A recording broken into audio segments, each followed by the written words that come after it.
So this is day 5. Good morning.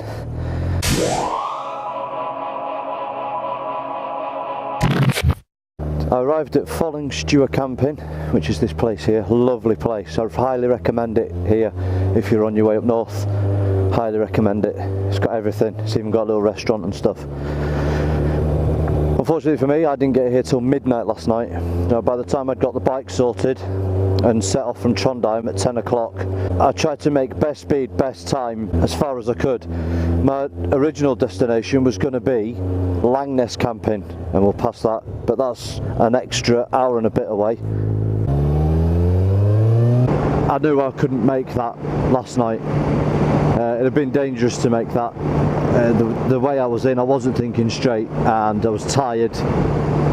So yeah, Follingstua camping on the E6. So today's plan is to get to Moi Rana, and then obviously the big thing to do there is the Arctic Circle. That is a big one for me. I get a couple of souvenirs, pictures. That's the next big thing to tick off. On the way there's a big sign that tells you that you're coming into Nordland, so I'll get a picture under there. So still things to do. I was really annoyed with myself last night because of all the faffing about before I'd even got to Trondheim. I missed out Trondheim and I wanted to do that. And then I rode past Hell and I wanted to do the road to Hell. I missed that out. And it all then became a bit monotonous and became a bit of a slog and a marathon sprint to try and get to the campsite in good time. Got to the campsite at midnight. Luckily, because I'm up north, it doesn't really get dark, so there's still some ambient light, so I was able to put the tent up, but I hit low, fog, everything coming up there, and I was just in such a mood yesterday. I hit a proper low. I would say the low of the trip, all because of my stupidity. But anyway, I had loads of stuff on my mind from yesterday, so I wasn't really sleeping. So at 3 o'clock this morning I was awake, tried to get my head down for another hour, and then at 4 o'clock this morning I woke up. It was really bright like this at 4 o'clock this morning, so I decided to get up, went to the kitchenette, put the laptop on, swapped the footage over onto the laptop from both SD cards, and then took some photos of the sun rising over the lake that was at. And then I just sat and chilled and just contemplated for a little bit, did me a little bit of woo-saw, calmed down a little bit. Yeah, just got things into perspective. So yesterday's rant, I was saying, oh, why am I doing this, what am I doing this for, what am I trying to achieve and all that.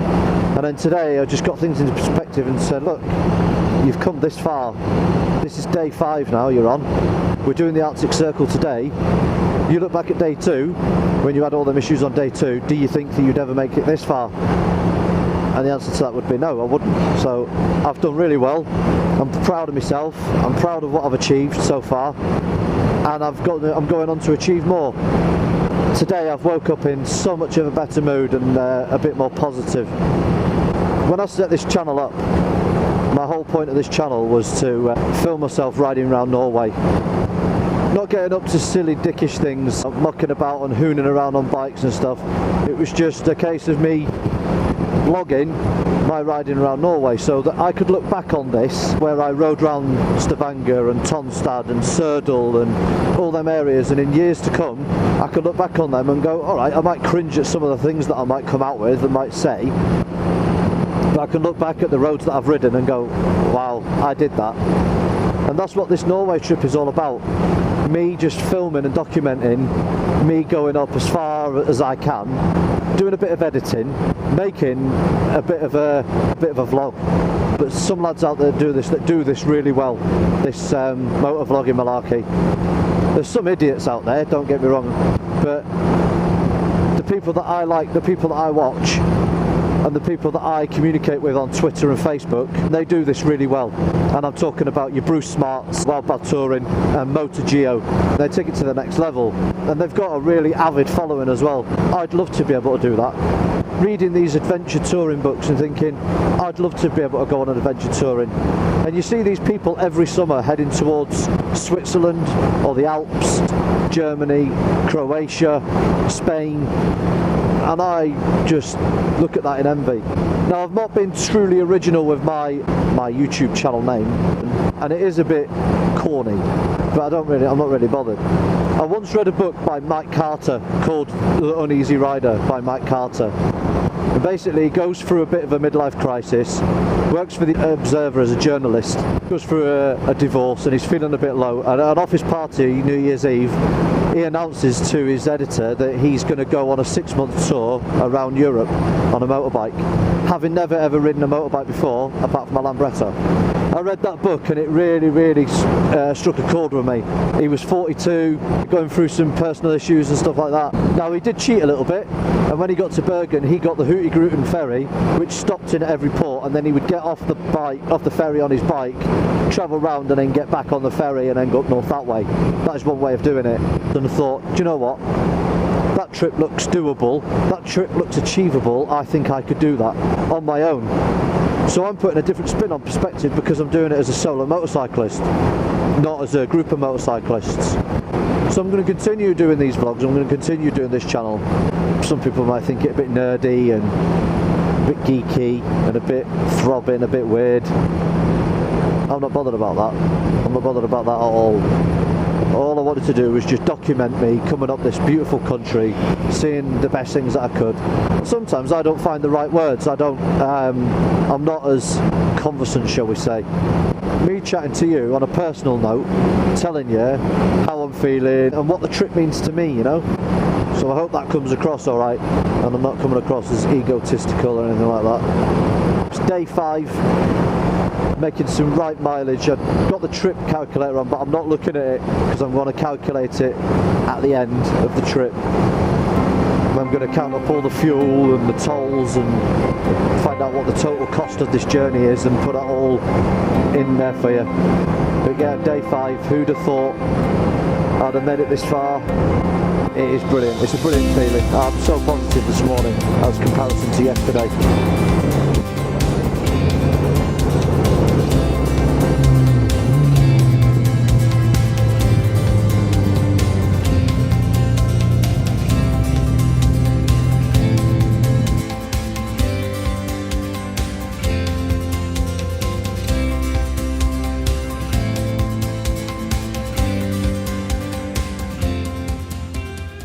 Now, before I set off, I checked the rear tyre, thought I got enough tread on there and that'll do me, that'll see me right. I've just had a look at the rear tyre now and it's in a bit of a bad way.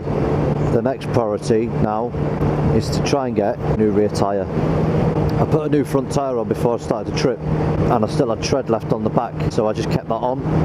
But these kilometres have taken the toll on the rear tyre and it needs changing. So that's the next thing to do, is to see whether I can get it in anywhere, whether they do motorcycle tyres and if anybody can fit it for me.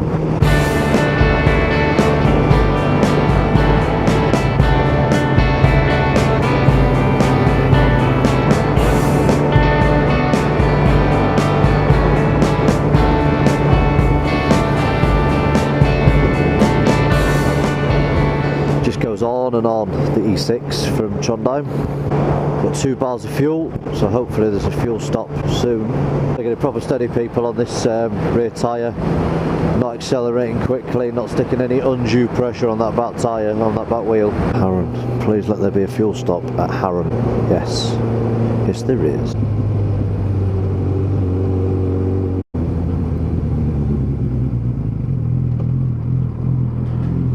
Side stand.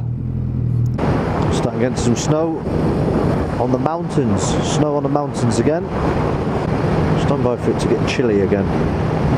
It's 26 degrees today and it's going to be like that for the next few days. Very lucky indeed. Hit a bit of weather yesterday at Trondheim and I thought that was it then. I thought the good weather was over, but it was only a passing storm. Yeah, I've been really lucky with the weather. I've got vents open on the jacket and there's a nice breeze coming through, so yesterday morning it was very hot, very warm indeed. At 12 o'clock I needed salad, I needed clean food. It's alright eating burgers and hot dogs, but all the time it gets a bit, you just feel a bit stodged. Loads of flies around today. What's that all about? Do you know, when you think about going up to the Arctic Circle, you automatically think icy tundra, don't you?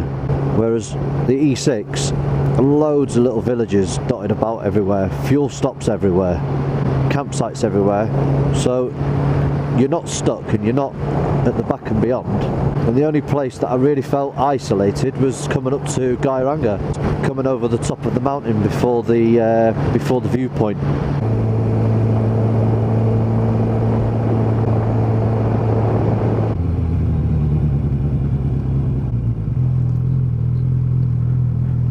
Side stand.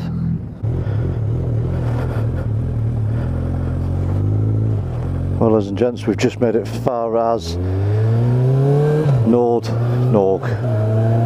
So we made it to the north of Norway, just gone over one of the county lines, now officially into northern Norway, but managed to get a picture of the archway. Little mountain ranges in the distance there, look, very nice indeed. All this wide open space and rolling hills.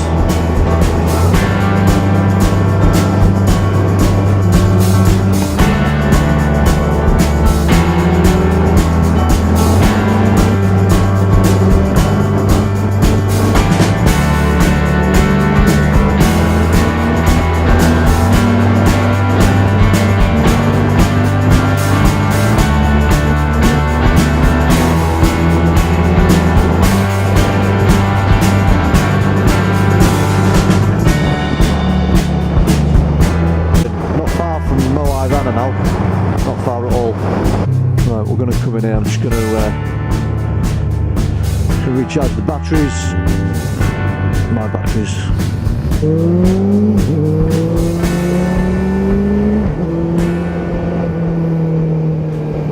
Well, ladies and gents, that's me just finished getting the tyre fitted. I've just spent a couple of hours in Mosjoen. I've just had a Bridgestone BT23 fitted. That's a weight off my mind, getting that fitted. It needed doing. So we'll see how the Bridgestone does. I've now got to get myself to Moi Rana. I'll get to the campsite at Moi Rana and then the Arctic Circle data centre tomorrow morning on the way to Buda. Just starting to rain a little bit. I think it's only a shower. I don't think there's anything major coming. In Mosjoen, I stopped at a place called First Stop. The boys in there were really helpful. I turned up at 3:30. They said that they got a tyre in, and I said, have you got a paddock stand that I can get my wheel off? And he said, yeah, which was a big help. And I said, he says, but you'll have to take the wheel off. I was like, yeah, no worries. So I took the wheel off, and then they fitted a tyre for me, and then I needed help putting the wheel back on. So one of the lads, I didn't get his name, but he stayed until after all the lads had gone home, and he stayed to help me put the wheel on. He's just been a lifesaver. I went to 2 other tyre places before and they didn't have a tyre in. The E6, gorgeous scenery, just very long single lane roads, go on forever. It's just been a mile crunching day today. I'm going to camp now, it's 6:30. I'm going to get the tent pitched, get stuck into a couple of beers, chill out for a little bit, get a shower, relax, and then in the morning, 8 o'clock, bright and breezy, at the Arctic Centre, and then I'll make my way to Buda. I'm ready for the ferry over to Lofoten. See if the midnight sun's still available, see if it's still about, if you've missed it or not. Lofoten's just a case of just relaxing. That's nearly it, folks, nearly there. Arctic Circle tomorrow, got to do that. Get me a photo taken at the top with the bike, even though she's looking a bit sorry for herself because I've dropped her.